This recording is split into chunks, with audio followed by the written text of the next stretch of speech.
This is the Constructionist Podcast, where we take ancient stories, the person of Jesus, current events and topics, and help you construct a new Christian worldview that's relevant and loving to those around you. I'm your host, Kevin Bates.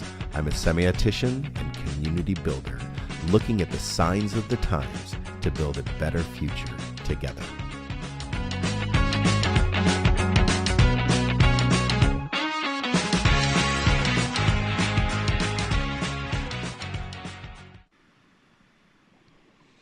You are tuned in to the Constructionist Podcast, and tonight we are continuing the topic of basically our existence, and we want you to be able to navigate through some topics in a framework of worldview. And so we want this worldview to be relevant and loving to people, and so we're reconstructing some things and constructing some things tonight and over the last several weeks. So we're in it every week, diving deep into developing an honest, loving worldview. So if you remember from previous podcasts, we've given you an outline of what we're following from the Belgian atheist philosopher Leo Apostel. And basically this outline is 6 points that we're walking through. We spent a couple of weeks on methodology and a theory of action, which we're continuing tonight. So a worldview is the fundamental cognitive orientation of an individual. So it has to do with your brain, how you think, and how you perceive the world. But it's also of society, which encompasses the whole of an individual or society's knowledge and point of view. So POV is definitely a perspective of how we look at the world. So our filters, our culture, our growing up, how we were raised, how we weren't raised, how we wanted to be raised, just our influences, nature and nurture, all of those things come into play when it comes to our worldview. So here's the framework. Number one, we explained in our first podcast on this topic, we explained the world as we see it. Now, 3 people here in Oregon seeing the world and explaining it as we see it. Well, that's pretty contextual. So yeah, take it for what it is. But it's our explanation of the world, so deal with it, right? Number 2 is where are we going? That's our futurology, is we had a whole couple of weeks on where the hell we are going. And so we wanted to talk through that. We talked about heaven. We talked about hell, the realities of heaven and hell. Do they exist? How do they exist? And then we dove right into ethical questions, how we should behave, our values, our virtues, where our virtues come from. Why are our virtues the way they are? Why are they articulated the way that we articulate them? So that was a great podcast. This is our second week on methodology and the theory of action. So how should we attain what we're talking about in our worldview? So that's the 4th point of Leo Apostel, the atheistic philosopher that came up with our structure. But then number 5, we're going to talk about the theory of knowledge. What is true? What is false? Objective truth, subjective truth, tacit knowledge, known knowledge, everything that we know as truth or knowledge. We are going to talk about the theories of that starting next week. So hopefully we'll spend a week or 2 on knowledge, and then we're going to put it all together, the constructed worldview and the building blocks, the origin, the construction, what we're doing with all of this information. And hopefully by the end of this series, you'll have the framework to come up with your own worldview. We're not asking you to adopt our thoughts totally, or rather the way we articulate our thoughts or our opinions or whatever. We want to give you a framework on how to do this and how to construct your own worldview. Now, I bet that what Shreya is going to present tonight is different than what I presented last week.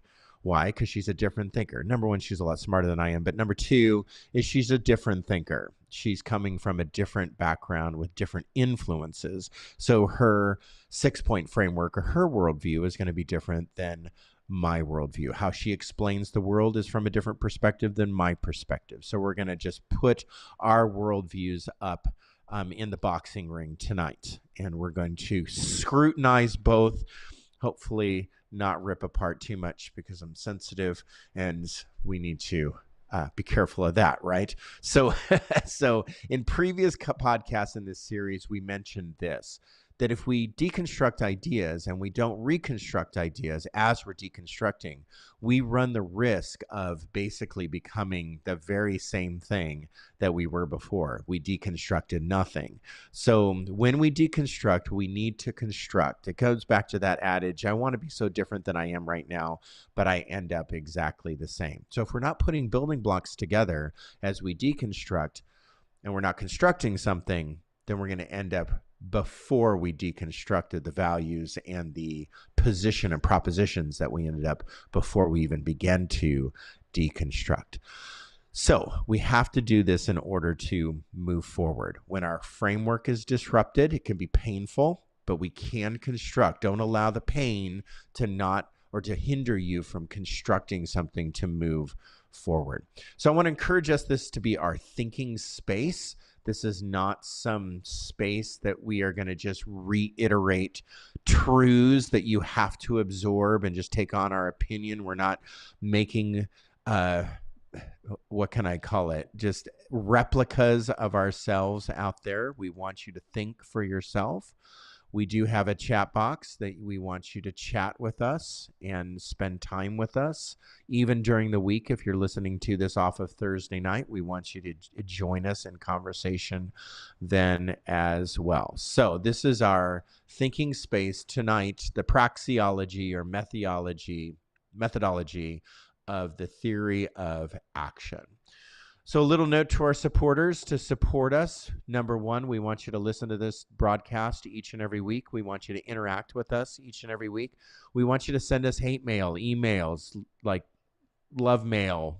Send it all to us. We want to hear your thoughts. We want to hear what's inside, even if it's just raunchy and ugly. We want to know what it is so we can help you through it. That's what we're about.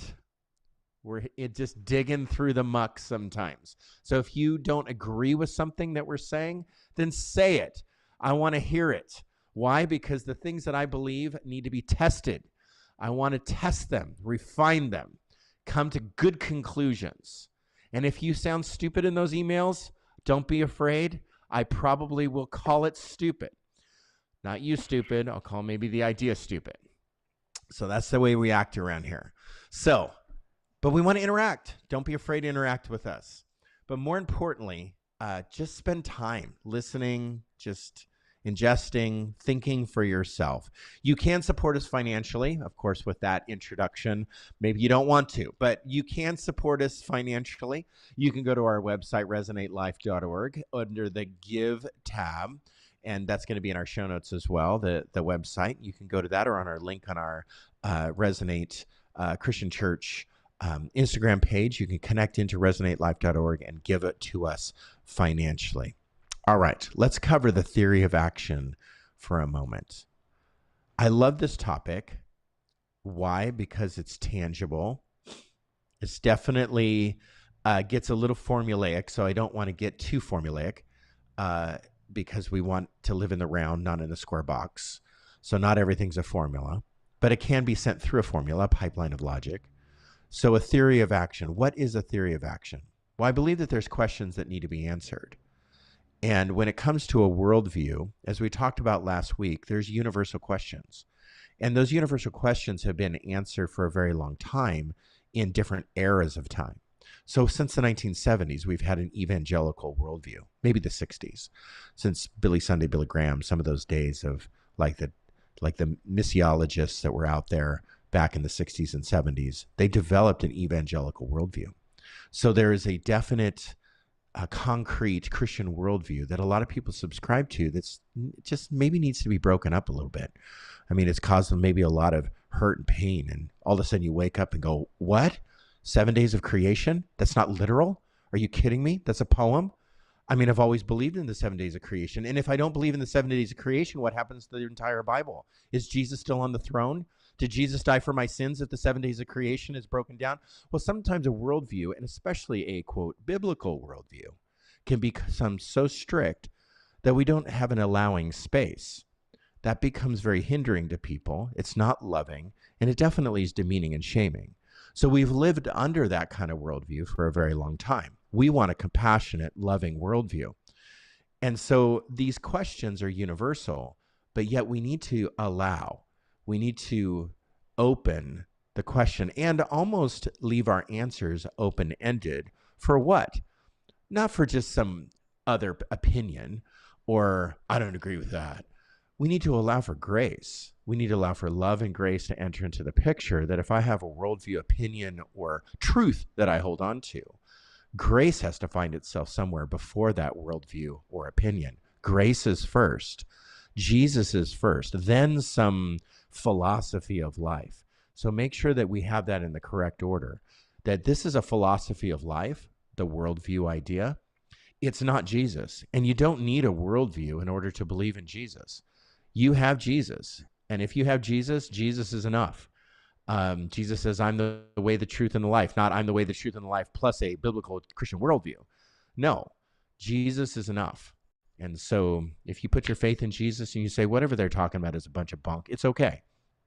So, but we want to answer some of these questions to come up with a philosophy of worldview, how we filter our decisions, why we do the things that we do, why we think the way that we think. So the first question is, where did I come from? That's a universal question. Some people think that we just came from, maybe a being before, like a reincarnate situation, right? Where I was a bug before, and now I'm a human now, and I'm going to become a bug later. I don't know. I mean, it's a little more nuanced than that.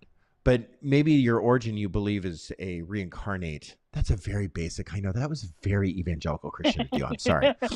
So, see, stuck in a box. So let me back up. Maybe you have a different kind of origin. Maybe you just don't think you came from anything. Maybe you believe that humans were just, well, you can take some views that we were planted as like seeds from aliens. You can take that alien theory or, the monster theory of evolution or something like that. I believe in a theory of evolution. So I believe in a progressive evolution. So that's where we came from, according to my worldview. Destiny, where are we going? So if we came from something, we got to go to something. And so where are we going? Are we staying here? Are we blowing off the earth? Are we becoming nirvana, becoming at one with Brahma? Are we going up into the clouds with Jesus and we're going to sing in harps and diapers on top of clouds? What are we going to do? Or are we going to sit in hell because, me and every singer that's ever said, come on, let's just, die and go to hell together. All those songs about or statements about that, right? That we end up in hell with the pitchfork guy that's stabbing us with the gnashing of teeth, and we have boils all over our bodies, and we're sitting there in Dante's Inferno, frying ourselves for eternity. Well, that sounds like a loving God. But where are we going? That's the question. So where did I come from? Where are we going? Why am I here?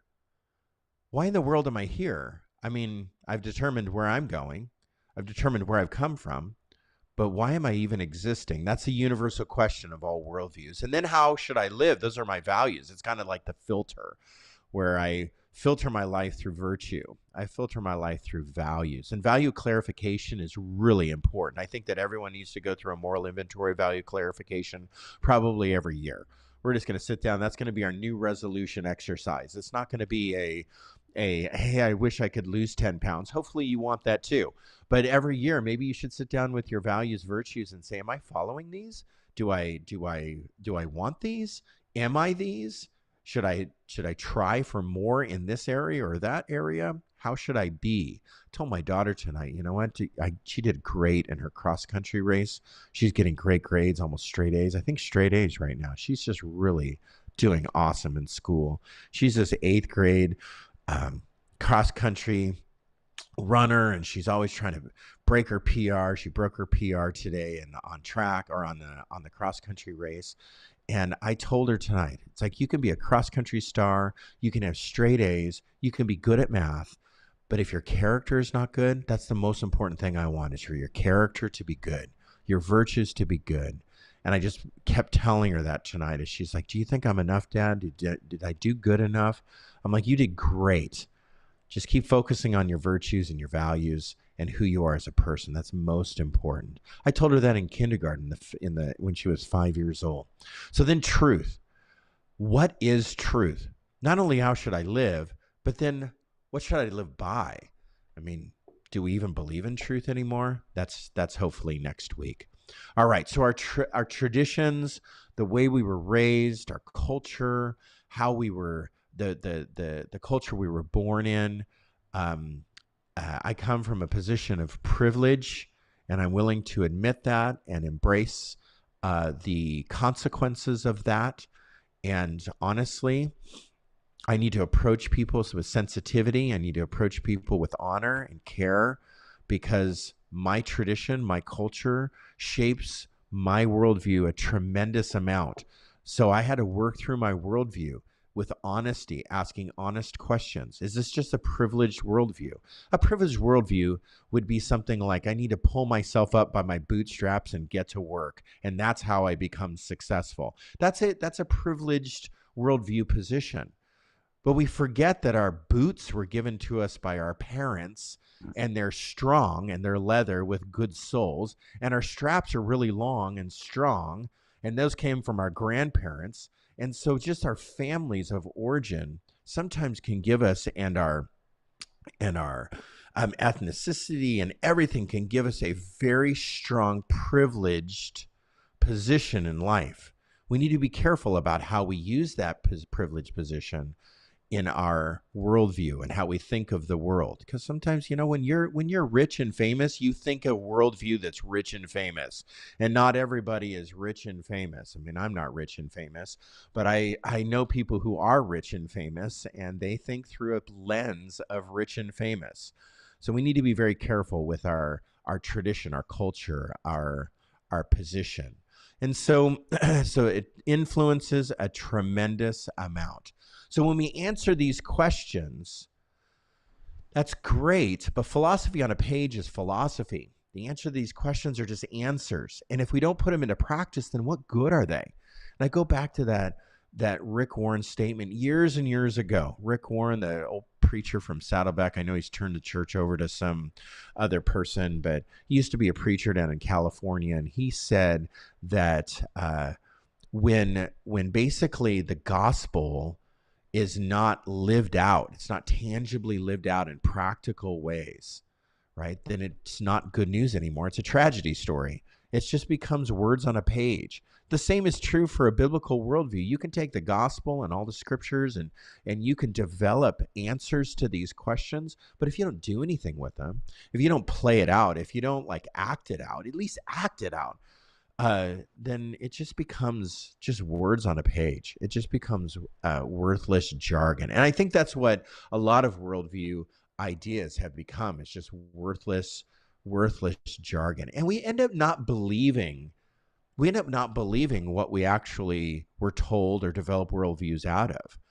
I mean, honestly, when we start talking about hell, or you talk about spiritual warfare, or you talk about heaven and the traditional ideas of heaven, hell, and spiritual warfare, you almost kind of end up laughing after a while. It's like, have I just hook, line, and sinker just believed this stuff without any thought or critique or scrutiny? I've just believed heaven was a certain way and hell was a certain way. But the problem is those shape our decisions today. All right, so here's the answers that I came up with for these questions. I'm going to quickly answer them. And then Sheree's going to take it. She's going to take the rest of this podcast, and she's going to go through hers, and then we're going to scrutinize hers. We're going to just work over her language and her words, and then we're going to send it through our formula, our theory of action formula. And so where we're getting to is this, keeping the end in mind. If I do this thing, then we will see that. If I do this thing, then we will see that happen, which will lead to this, and which will result in that outcome that we want to see. So if I do this thing, it will result in an outcome. That's basically where we're headed. So if I actually implement my worldview, we'll have an outcome, hopefully, that's healthy and not toxic. All right, so origin, where did I come from? This is what I wrote. I am created in God's beauty and image. Human beings were created over a long period of time through a natural process of evolution. I just lost half the audience there. I mean, anybody that sometimes believes in anything that's not exactly 7 days of creation, that's a literal translation of Genesis 1-3, sometimes you just lose them. But, I don't believe in a literal creation story. So, burn me at the stake, I guess. Human beings were created over a long period of time through a natural process of evolution. The creation narrative is the Hebrew poem collection in Genesis 1 through 3. They are repeated in a creation myth through scripture to show us that God's present and that God is present and continual from beginning to end. Now, here's an addition that I added because Sharia and her thoughts into my worldview.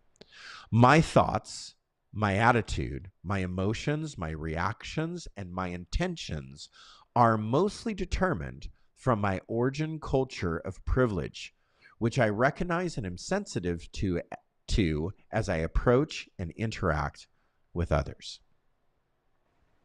So that's where I'm going. That's where I'm from. This is where I'm going. How about Kevin, for the sake of, let's have Sharia do her first one, and then we can walk back and forth. Do you think that's Sharia's decision? I think in terms of flow, it makes a lot of sense.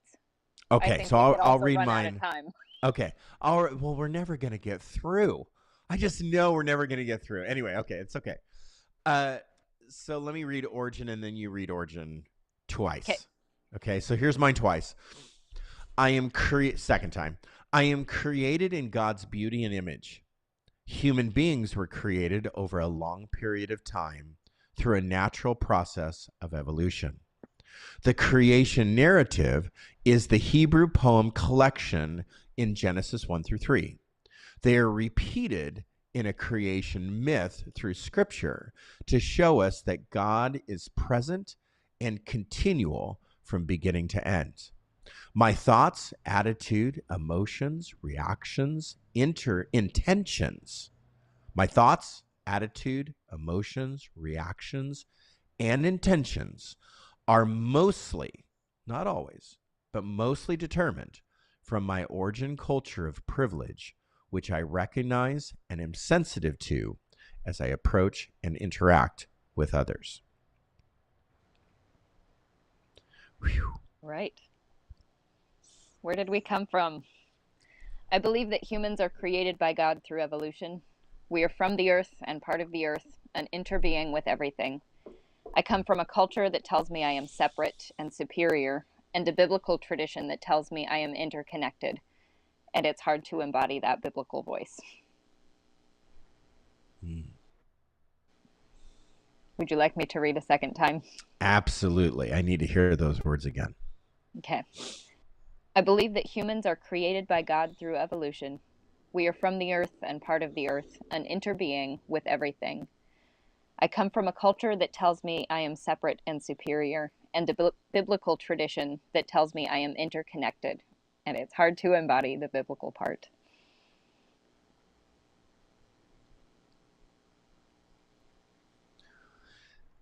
Why? Because I think culture speaks a whole lot louder.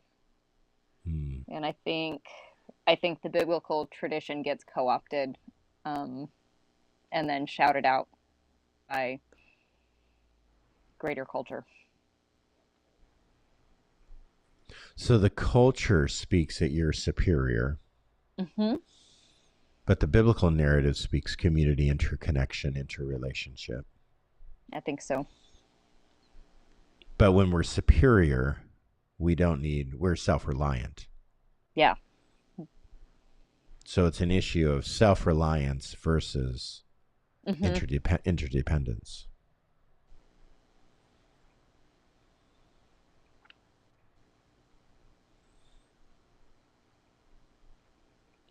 So you're the one who brought up culture of privilege. Is that what you're speaking in superiority? Your culture of privilege is superior. Okay. Have you thought about using that word privilege or culture within that? She does use culture. I use culture. I did not use privilege, and that wasn't necessarily a conscious choice to avoid the word. Yeah, because a lot of people are afraid of that word. Right. Yeah, no, I can own it. I do have a lot of privilege. Yeah, because I mean, I have white privilege. When I adopted two children, I took enough classes Yeah. pre all of the political sniping of, Right. white privilege, the words, right?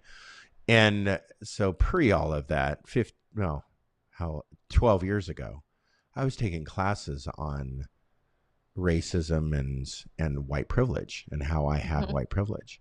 So, I mean, my knowledge and belief in white privilege goes way back, at least more than a decade now of studying it. So yeah, I think that we need to, I guess, recapture that word in our teaching. Yeah.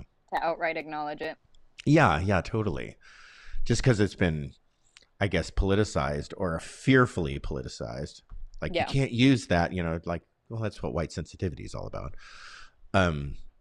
So you can't use that word because you're afraid you're going to offend, some winger out there.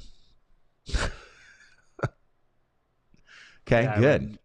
My only thought was, at the same time, Kevin brought forward the why, and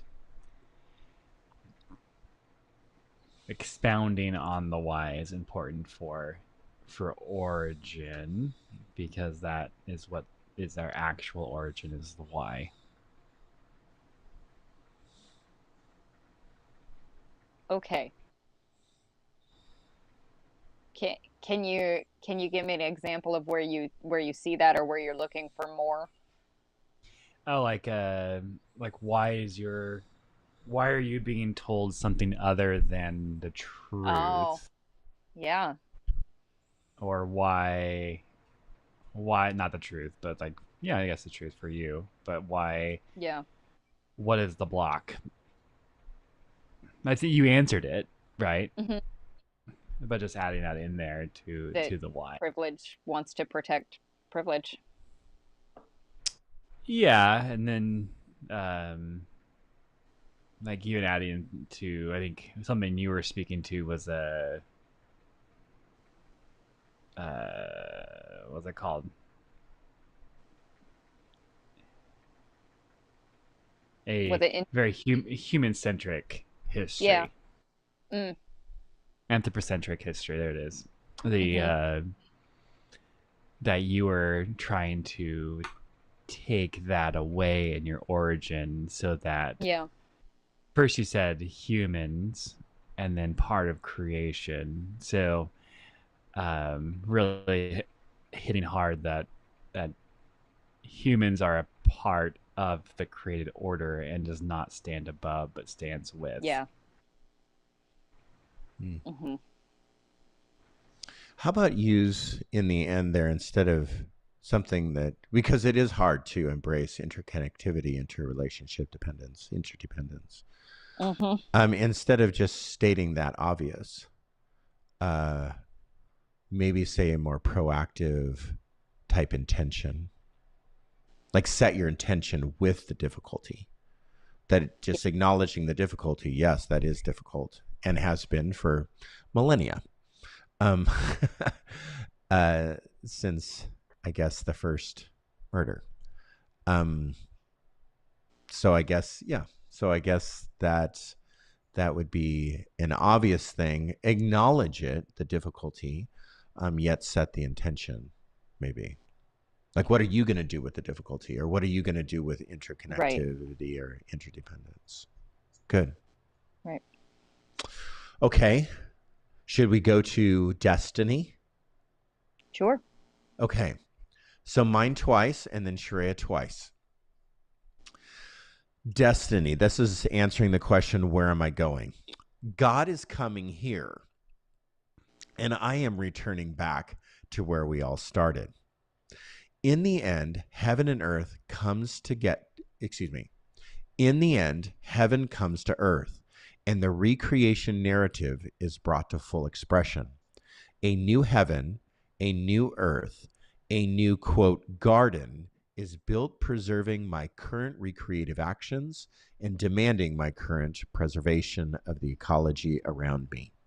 In the meantime, after death and in the meantime after death and the final judgment, I'll embrace the mystery of Paul's words: when I am absent from the body, I'm at home with the Lord. Twice. I forgot the twice. Okay. Sorry. Okay. So where am I going? God is coming here, and I am returning back to where we all started. In the end, heaven comes to earth, and the recreation narrative is brought to full expression.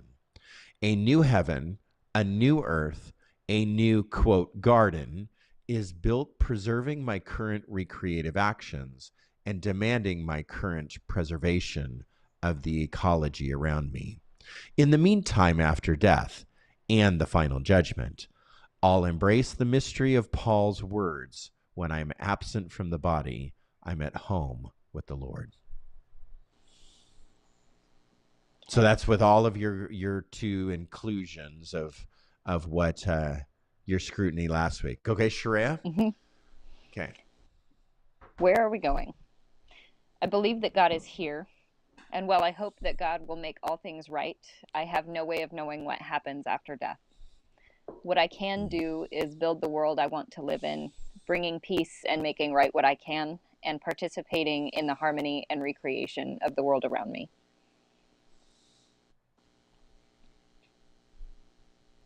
Number 2. Twice. I believe that God is here, and while I hope that God will make things right, I have no way of knowing what happens after death. What I can do is build the world I want to live in, bringing peace and making right what I can, and participating in the harmony and recreation of the world around me.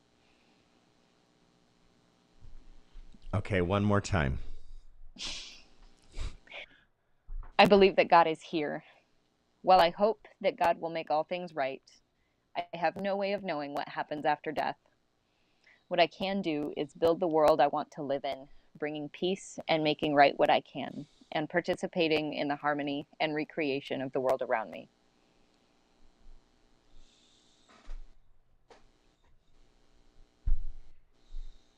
I needed to do a Lectio Divina on that, I guess, 3 times. Okay, so number one, you just crushed my first sentence. I said God is coming here. Just left hook. Like God is already here. It's like God is not here. God is coming here at some point. I mean, you could actually interpret it that way. So I just edited my version and said God is here, and I'm returning back to where we all started. Right. If God is already here, where is there to go? We're all already here. Exactly. So so God is here, and you have no idea what happens after life after death. Yep. So what is heaven to you? I don't know, man. That's the part that, I hope God is going to make things right somehow. Okay. Like, do you believe that heaven and earth come together in a new creation? I think that's what the text says. Yeah. Like an N.T. Wright version of recreation where heaven and earth come together and just kind of, I don't know, a massive, bigger ball is built. I don't. That must be it. Explain to me, God is here. I think God inhabits all of us. And is that Paisley? That is Paisley. She's annoyed that I'm paying attention to something not her. God was inhabiting something in Paisley at that moment. Yeah. Yeah. So God inhabits all of us. Yeah. Yeah. But is God in the trees and the rocks and the plants too? Well, that's very pantheistic. Maybe. What is that? Pantheistic? I know. But... Yeah. Careful there, Sharon. That's a hard one, isn't it? Yeah. Yeah.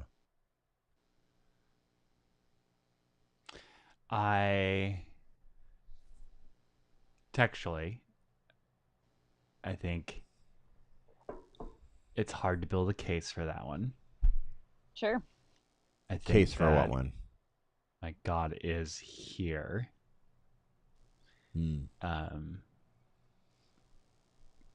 Albeit spirit, Yeah. Spirit lives inside of you, very namaste-esque. Right.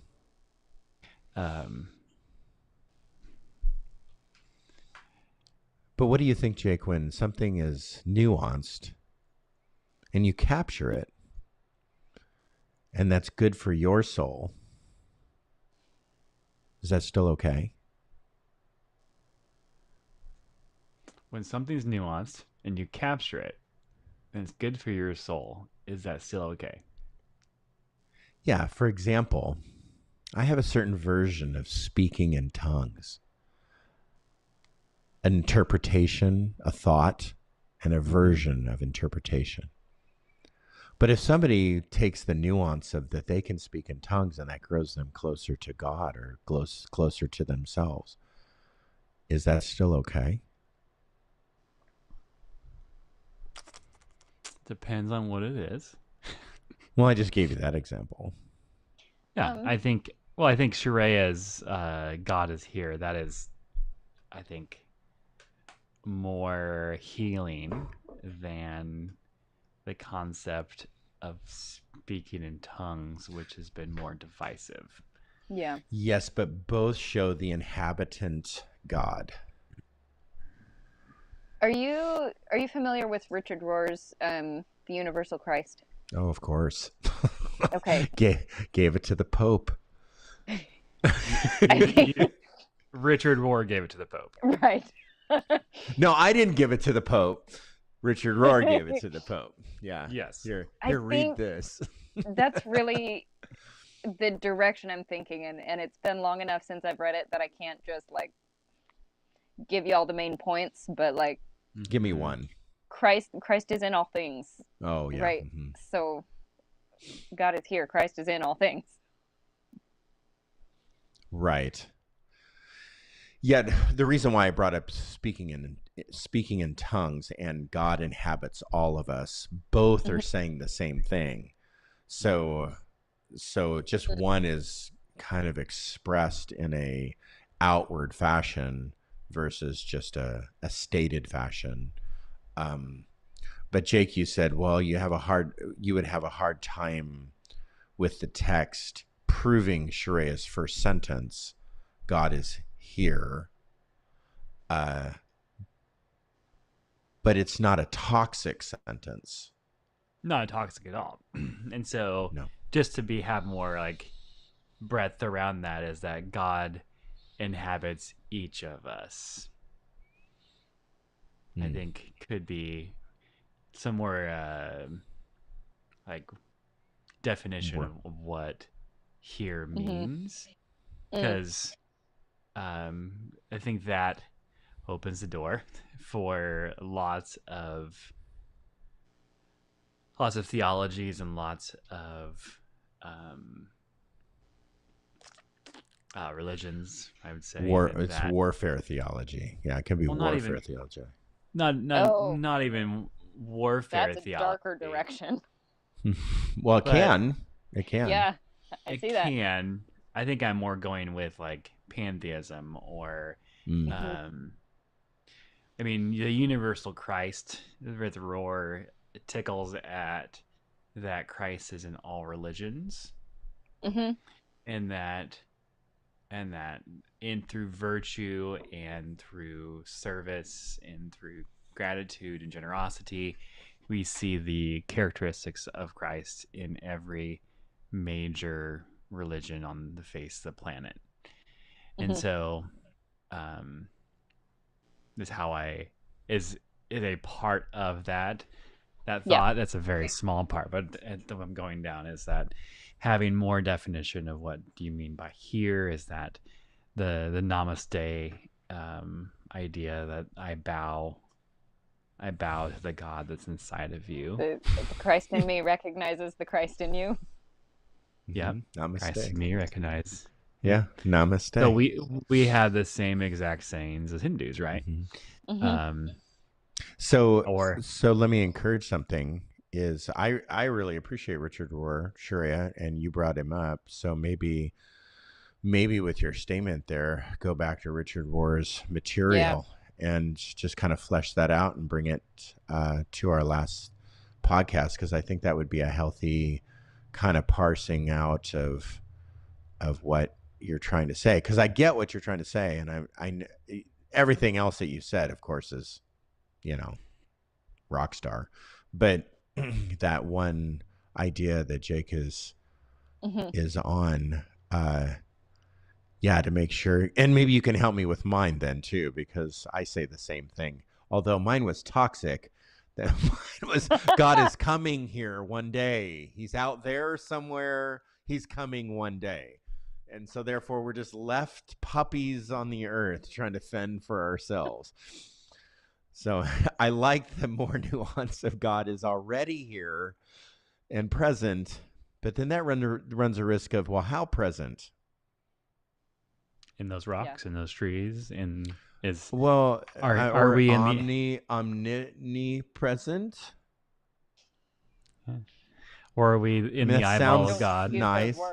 I know we don't want to use them, but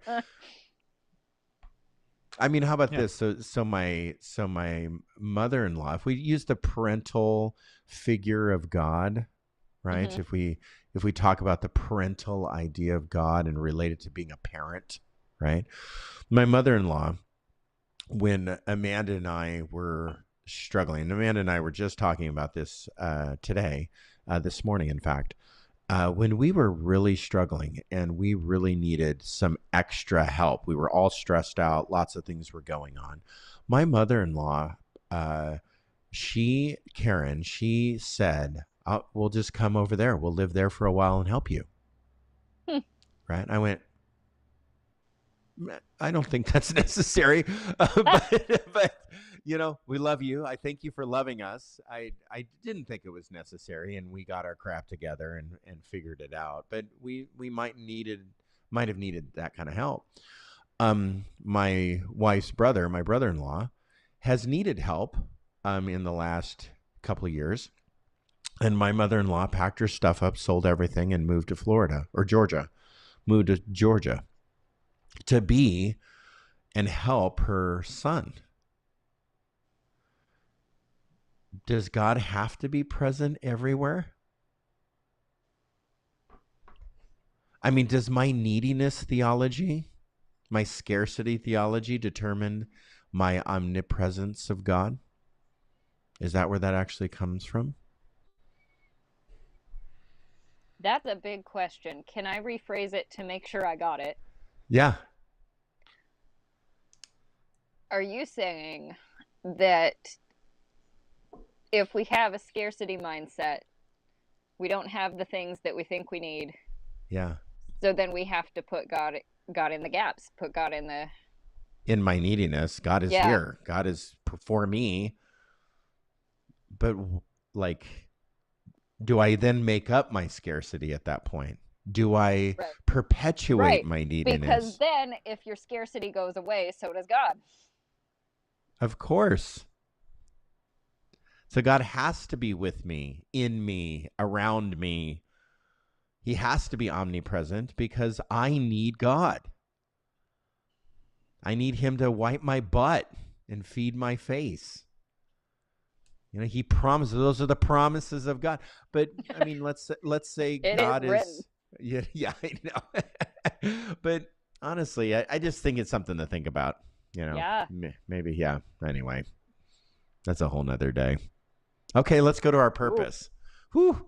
Okay, purpose. My purpose and mission is to illuminate, activate, and animate the Christ in everyone I meet. That comes from my mentor, Leonard Sweet. From one of my good friends. Huh?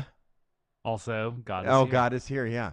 Kyle Bostock, my friend Kyle Bostock, said the gospel is, and this is kind of a summary of what he said, the gospel is not about me saving the lost, not a moral ethic, nor a hidden spirituality. The gospel is an announcement that Jesus is our Savior. I changed the last phrase. Jesus is our Savior. My purpose and mission is to illuminate, activate, and animate the Christ in everyone I meet. The gospel is not about me saving the lost, not a moral ethic nor a hidden spirituality. The gospel is an announcement that Jesus is our Savior. There it is right there. The Christ in me recognizes the Christ in you. Namaste, Sharon. Namaste. Okay. Dude. Why am I here? Why are you here? Why are we here? Tell us, Sharia.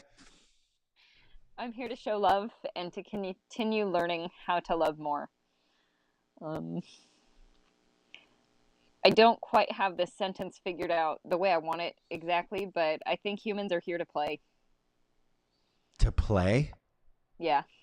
Pickleball, I hope? Sure. And I've never played I don't pickleball have in it my fleshed life. out, but I think work is a part of that. Oh. But I think play is the greater posture. Mm-hmm. I mean, half Also, my I'm job here to is garden. half my job is janitorial maintenance, and so you're calling that play? Humans are here to be playful. I'm a pastor too, so that's half my job is janitorial maintenance. I'm kidding. But I'm it playing. feels that way sometimes. I'm playing. Okay, so our job or our mission or our purpose is to play? Well, I started with I'm here to show love and continue learning how to love more. That last sentence, though. Yeah. Yeah, that last sentence. Is?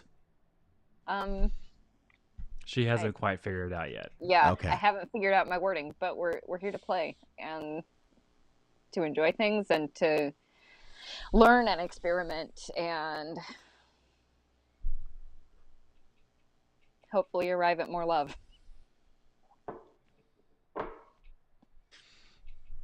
Well, I kind of like the way that sounded just right there. It's great. It kind of came back to it. Well, I appreciate your emphasis on love. That's good. I would like to see our duty, job, whatever, is to love and learn more what love is. Perhaps a buy in there would be nice. Does that get too much into the formula that we're going to do? I think that I trust you, and so what you say I'm going to love is when you know somebody or know their intention or know them for a while. I think that is an easier proposition to absorb than someone saying I'm here to love, right? Right. Because we don't know their fruit. We don't know what comes out of their actions. And so I think Kevin talks about illuminate, activate, animate, and slender sweetisms. Yeah. And so how do you show love? To be careful to not just, I know you're not, by being loving. Yes. And to not just put the Christianisms out of our duty here is to love. How? Yeah, and that's where it starts to get into the next question. It does. I get that. Yeah. I think you have to have some parameter. But definitely, yes. But you're right. It does go right into the next question. Yeah. About values. Yeah. So values I live my life. So I've completely changed this from last week. You guys just ripped it to shreds, and I just went, oh, just crap. Just crap. Okay, so now I just came up with something different. So maybe it needs to go under a little more scrutiny. I live my life in the virtues of 2 Peter 1, 5 through 7. This is why you must make every effort to add moral excellence to your faith, and to moral excellence knowledge, and to knowledge self-control, and to self-control endurance, and to endurance godliness, and to godliness affection for others, and to affection for others love. Just rip it. The biblical text. You want me to tear it apart? Just rip it to shreds. No, I threw that in there on purpose because that's all I could come up with is just a scriptural value. It's solid. That I would just kind of just land there and steep there for a while. Okay, I live my life in the virtues of 2 Peter 1, 5 through 7. This is why you must make every effort to add moral excellence to your faith, and to moral excellence knowledge, and to knowledge self-control, and to self-control endurance, and to endurance godliness, and to godliness affection for others, and to affection for others love.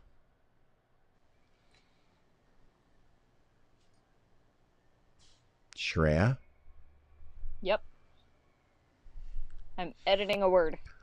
Okay. Oh, real time. How should I live? For me, it comes down to showing love and leaving it better than you found it. Like a campsite. Yeah. But I think showing love involves allowing others to be fully themselves, and treating them the way they want to be treated. Mm-hmm. Not necessarily, the golden rule is treat others the way you want to be treated, but honestly, not everybody wants to be treated the way I want to be treated. Yeah, especially if you're struggling. Mm-hmm. Yeah. Definitely. Okay. Yeah. One more time. How should I live? By showing love and leaving it better than I found it. And I think showing love involves allowing others to be fully themselves and treating them how they want to be treated. And then I didn't really expound upon leave it better than you found it. But I think that kind of gets more into the action piece. I think that's pretty great. Yeah. Read it to me again, slowly. Showing love and leave it better than you found it. Showing it love. I would change your in to by. Oh, okay.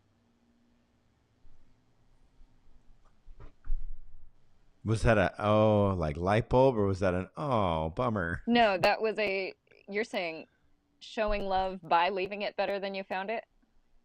I think that was an sweet. I like it. Oh. Colleen Thompson likes it as well. She loves it. Mm-hmm.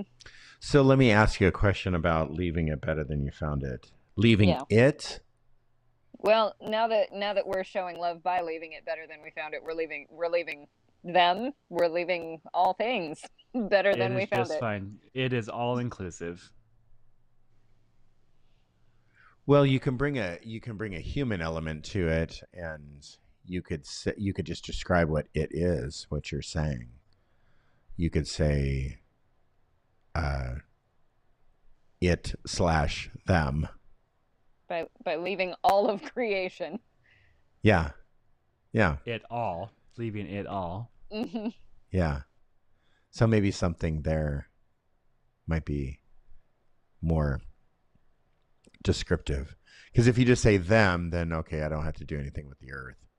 Right. If you say it kind of that's dehumanizes not a respectful way to talk about humans. Well, but then people say, oh, what's it? Well, that's not a human. so I don't have to leave humans better than I found them. Right. Right. Actually, there is something that I want to bring up just really quick, because I think that this is important, and we're parsing words and we're talking about nuances of sentences and stuff. But honestly, I read an article. A friend of mine sent me an article this last week, and I was just dumbfounded that this article was written, and how it was written, and why it was written, and how did this get past the editor, of the magazine. I just sat there and I was like, who is this, and what theology is this? And I had to come to the conclusion that real poor theology actually starts with passion and belief. Honestly, like, that people have passions and they have belief that are very strong in certain ideas and thoughts, and they believe that they are doing the right thing. And it sometimes is a fully loaded freight train one way, and trying to get people on that train. And it's a heavy train to stop. Sometimes that train can't be stopped, and people literally get hit all along the way. So this article started out with, Jesus calls us to love our enemies. And then it defined enemy a little bit as people. And they took the adage that I believe, right? I believe that you cannot separate somebody's sin from the person, right? Like, I can't say something like this, well, love the sinner, but hate the sin.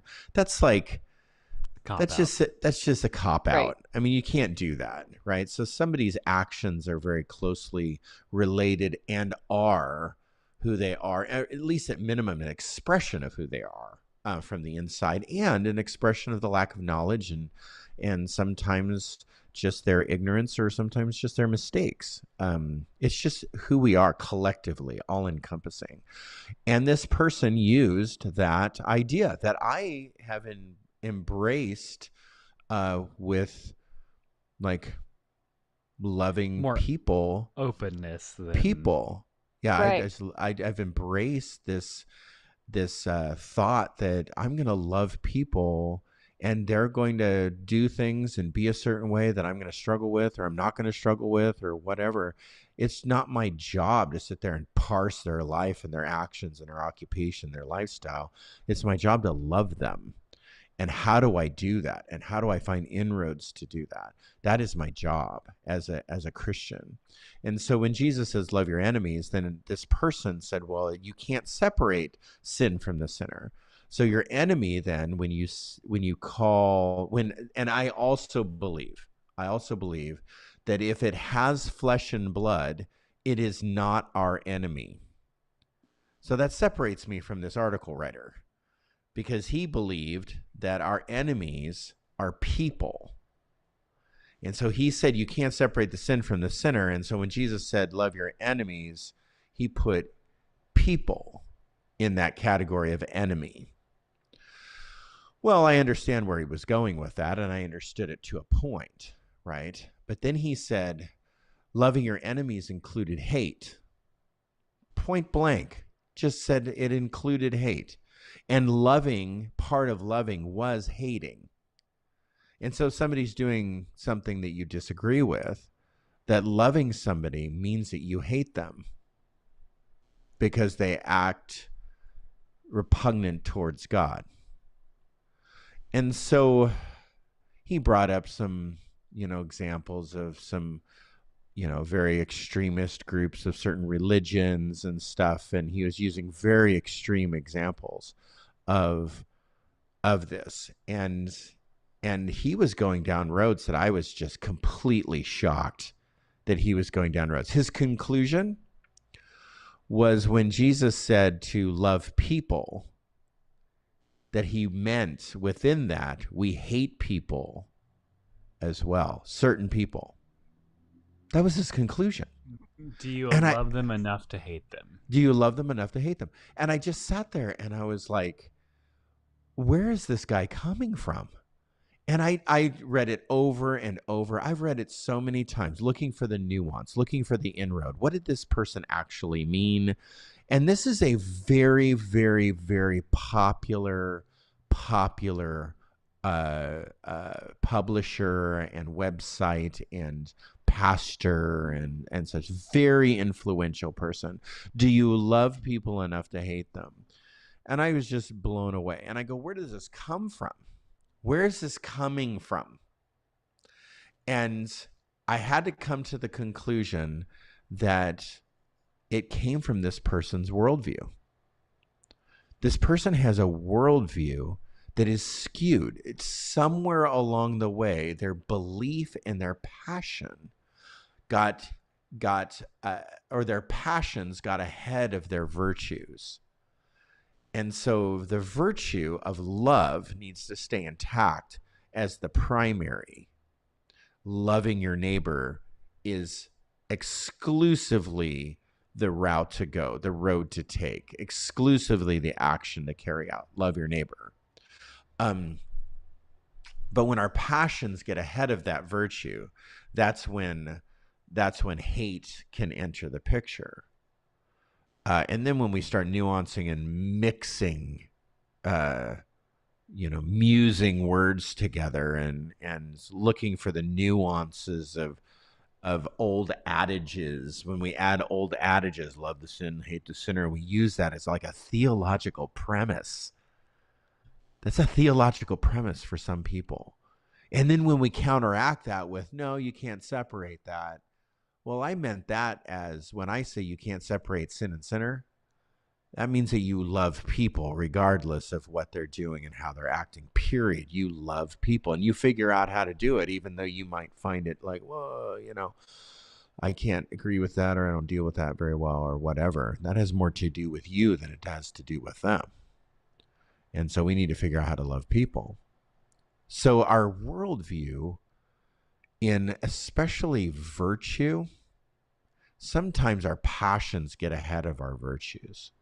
And that's where we get all skewed. That's what we see in the world today with nationalism and all kinds of very extremist behaviors when in Christianity. It's kind of a common thing now. Passions getting ahead of virtues. And so hate can get in front of love if we're not careful with how we are embodying our worldview. That is all to say. Thanks for that, Shreya. That's good. Simple. All right, let's go to truth. Do we have some truth? I don't. We didn't do truth for you. I don't believe. I think I read it, and we get there. We got there by reading it. So here's my truth. Truths that guide my principles are empirical. They're all subjective. Any objective truth is truly unseen. Yet when given a glimpse, it can only be understood through what Paul explained, the things that God has made. My family, community, and friends exist, work, and play in normative realities. Now we're going to talk about what communal hermeneutic is and communal truth. The Bible is inspired fully by God and inspired fully by humankind. It is the mashing of beauty, perfection, and the authority in the Word of God with the fallibility, influence, and culture in the world of humankind. Shreya? Yep. I believe that I can only know a portion of the truth, and this inspires me to seek multiple perspectives so that I can see a bigger portion of what is true. I like that. One more time? Please. Just let that steep, because we're not going to cover it until next week. I believe that I can only know a portion of the truth. This inspires me to seek multiple perspectives so that I can see a bigger portion of the truth.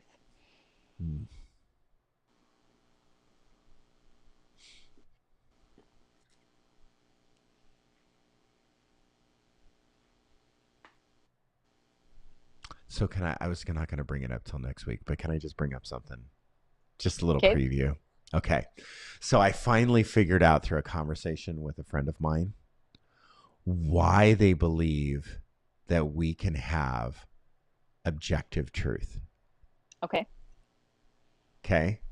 Because no one in my circle believes that we really can have objective truth. We're kind of Kierkegaardian in that way, right? Where all truth is filtered through the subject, the complex subject of our context, right?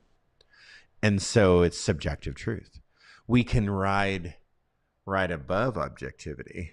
Like Kierkegaard says, it's like a hovering. Like you can get really, really close, right? So this is what this person said. I've actually received multiple, people from different places in different parts of the United States.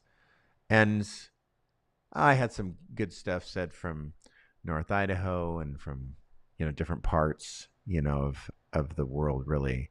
But this one is the one that struck me when I asked about objective truth.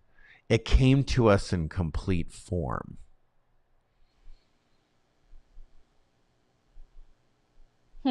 Okay. And so somehow the mysticism of objective truth then comes into play. Like, can I believe in the objective truth if I believe that it's just a mystical deliverance of the whole form? So somehow, like, this embodiment of truth was dropped, like, out of the sky, like tablets, right, into the forest. And I was a printer that went and got them. And I'm kidding. I want to double check something. Yeah. You said it, referring to truth.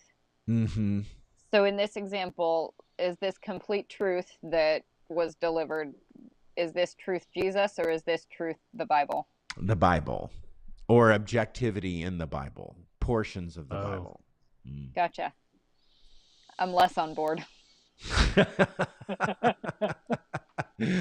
I know. I had to think about that one for a while. I think that that's what most people believe. Yeah. Most people? I mean... Most Christians? Most people that just even have this discussion. What is objective and subjective truth? No, I would say most people. Atheist, agnostic. Well, like, for example, gravity. The truth of gravity. Yeah. Oh, okay. It's pretty dropped out of the sky. Oh, yeah. It's right? Empiricism. Right. I mean, it's just like, did aliens plant it there? How did we get gravity? Just kind of dropped out of the sky. Biological processes, the mystery behind, the human body and physiology and anatomy, even evolution. Where did that even start? Dropped out of the sky.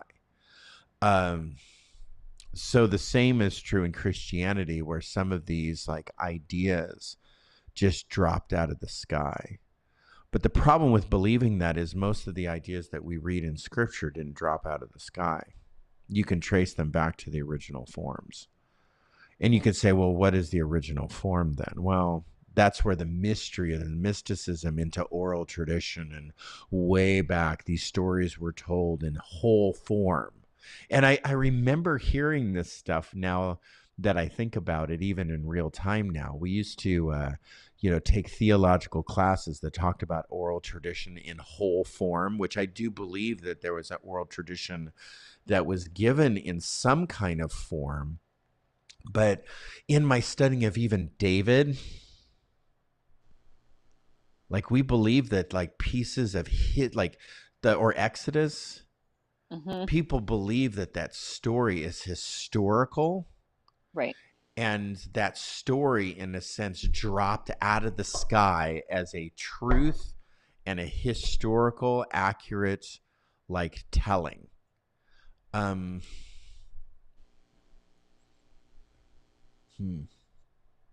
have a problem with that. I struggle with that. Yeah. Because even the story of David, is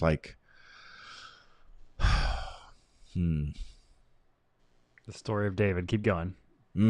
I can't. I don't have the time to unpack that, so that wouldn't be fair to anybody listening. You said it twice. But also on the other end, we're still reading the text through our perspective. So well, yeah, that's a that's a Kierkegaardian. I'm hovering over. I'm getting close. But that objectivity dropped kind of out of we received it in whole form. So for example, some people believe in the received text. The Latin Vulgate is the received text, the whole form of the Bible given to us by God. So that is the objective truth of life, the rule of life. Right. So what? We're still reading it from our perspective. Yeah, I know.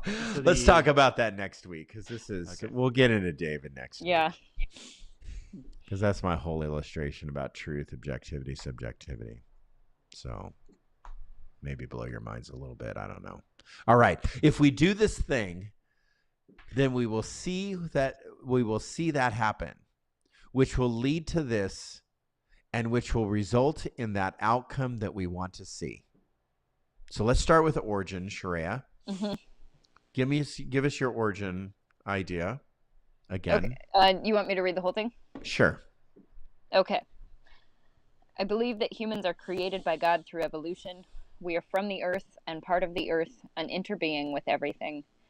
I come from a culture that tells me I am separate and superior. This is the privilege piece. And a biblical tradition that tells me I am interconnected, and I strive to embody the biblical voice. Okay, so you set privilege or superiority against interdependency. That's what I hear. Is that correct? Yeah. Okay, so privilege, superiority set against interdependency, community. Yeah. Okay. So if I do superiority, then what will we see happen? A bunch of fights breaking out. Yeah. Destruction. Empire. Which will lead to what? Inequality, oppression. Pain. Right. Unhappiness. Basically, which will result in what outcome?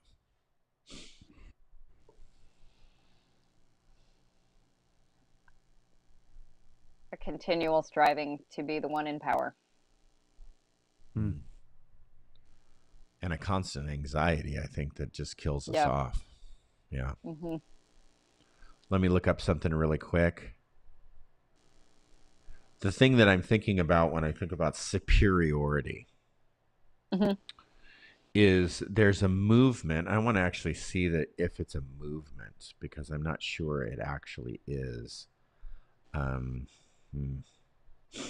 me try to look this up. Oh, goodness. Yeah. It's actually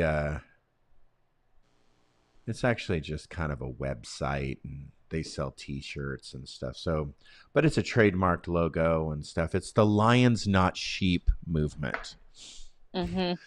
And we're called to be sheep, but all of a sudden we see a lot of Christians out there. And anyone can make a t-shirt, Anyone can state anything on a t-shirt if they wanted to, I guess. Some things are hurtful and some things are unloving, but that's the world. The nation we live in, you can put most things on t-shirts and get away with it. I think that there's certain things you can't, but we'll just leave those for the courts to figure out. So is it meant to be a Christian thing? Well, I don't think so. It actually doesn't matter. It actually doesn't matter because Christians I see have adopted this. And so we have like a t-shirt, Lions Not Sheep, and then we wear crosses, or we go to church with these t-shirts on, or we have, a cross in the back of our window of our car, and we're claiming lions, not sheep. The problem with that is that we've been called to be sheep.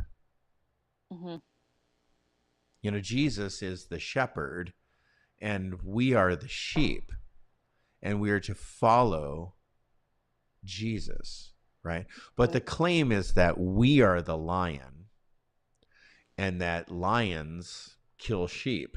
We're stronger. We have a superiority complex. So let's send that through the test. This is your superiority complex. Right. You nailed it. So if we are lions and not sheep, then what will we see happen?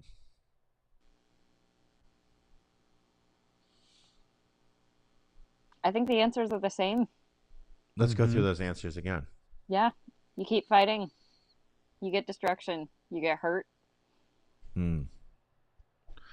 Which will lead to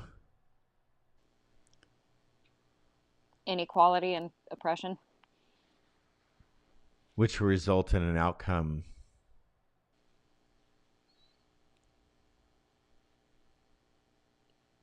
Can I answer this one? Yeah. Go for it. I think it's hell. Yeah. On Earth. Yep. I think it's hell. Sure sounds like it. When we put empire ahead and superiority and pride of life ahead, as scripture tells us that one of the main sins is the pride of life. When we put that ahead of the humility, submission, grace, and forgiveness of Jesus, and following that example as a sheep is led by the shepherd, we see hell. That is truly hell. Yeah. Yeah, that's getting back into slave chains. Like Paul said that we are that the chains have been broken. That we are back in those chains like the Israelites with oppression. For everybody, because even if you're on top, you still have anxiety. Oh, you're probably weighted with not only chains, but with weights on the chains at that point. Totally. Okay, well, let's take what's the second part? Interdependency or interrelationship. So if we have interdependency, so you said the hard thing is interdependency. So if we do interdependency, if we have interrelationship, then what will we see happen? In Daniel Erlander's words, everyone has enough and no one has too much. Okay. All right. I think we'll see community. Yeah. Peace. I think your theology of peace goes very deep in this point. Yeah. Which leads to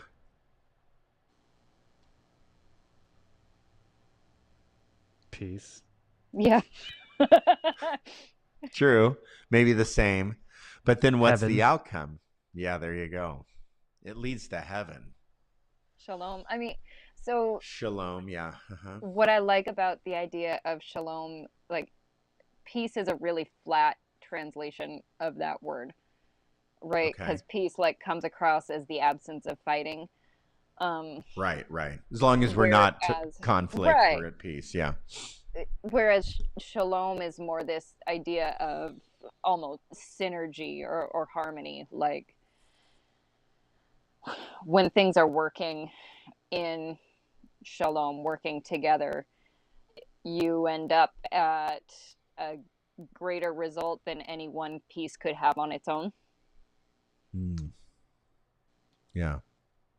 The sum of the whole is greater than the some individuals. The whole is greater than the sum of its parts. There you go. Yeah. Okay. Let's take your other one. Leaving it better than we found it. Yeah. It, them. All of it. The earth, all of it. All of them, all of it. I think it is okay. Okay. Just say it. It. For now, let's just say it. Because we understand what it is. Well, as long as we understand it. So like the first part of that is showing love, right? And right. We show love to more than just humans. Paisley. Yeah. So like I suppose it is already implied. Okay.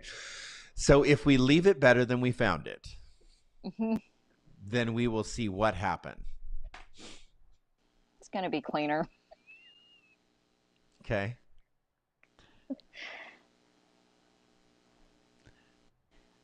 I think you go back to Sharea's everyone has enough and no one has too much. Mm-hmm. And so when we leave everything better than we found it, pack it in, pack it out, whatever you want to say.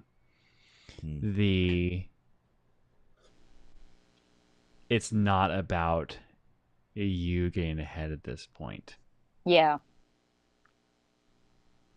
Yeah. It's about what you leave behind, not take with you. Yeah.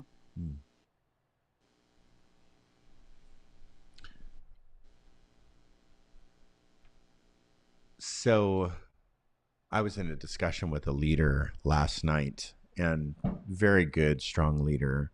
Her name's Debbie. And she was talking about employers make their employees do tasks, but leaders that are employers help their employees be leaders. Mm-hmm. So it's kind of like the same idea, leave it better than you found it, right? Like you're investing in people. And I think that all tides rise in the harbor and all boats float when we leave it better than we found it. That people grow in their knowledge, they grow in their abilities, they grow in their perceive what they feel is success in their life. Not necessarily money success. I'm just saying just perceived success in their life. When you leave it better than you found it. And I would call that purity. That's a concept of purity. I'm giving something to you to help increase your life, versus impurity would be I'm giving something to you to degrade your life. Right. Or taking from you. Yeah. Especially so that I don't have to do it to make my life better. Right. So if we do that, then this will happen, which will lead to what? Leaving it better than we found it. We still arrive at peace and shalom, don't we? Well, I think yes, but that's the other part of shalom, that others can partake. So that is part of shalom, that we're living in harmony enough that it's not necessarily only just now about the four of us. So we have shalom, but the idea of shalom is more community broad. And so the next outsider, foreigner that's welcomed in, right, can take part in the shalom as well. So I think about the campsite. I wasn't joking about the campsite. You pick up your poop and trash out of the campsite. Why? So that the next camper can come in and they can use the campsite. So you leave it better than you found it, or the trail or whatever, so other people can enjoy. The same as with the foreigner being allowed, or the foreigner being welcomed in. They can enjoy peace and harmony and generosity as well. Yeah. And so that results in heaven. So I think that tonight we kind of nailed something, that we can send our statements and our thoughts and our ideas through this filter, the theory of action. And if we conclude heaven, that the result and the outcome that we want to see is heaven on earth. If we conclude heaven on earth, then I believe that our theories or our philosophy or our worldview can be to the test that the result is heaven. If the result is hell, we need to change what we're saying and in our approach with our worldview. Okay. Wow, that was a lot. We only had a chance to do 2 in our hour and a half. And so we're going to end with that. Gosh, thanks, Sharea, for doing that this week. And allowing us to be a part of your thinking there. Really appreciate your wisdom. So what we're going to do next week is we're going to pick it up with the theory of knowledge, and we're going to talk about truth, objectivity, subjectivity, tacit knowledge, the theory of knowledge, and we're going to talk through normative, communal hermeneutic. We're going to talk through all kinds of things. It's going to be a few weeks, probably, I'm guessing. Yeah, probably. Yeah, probably. Probably 2 weeks. We'll probably spend 2 weeks on that, and then we're going to conclude it.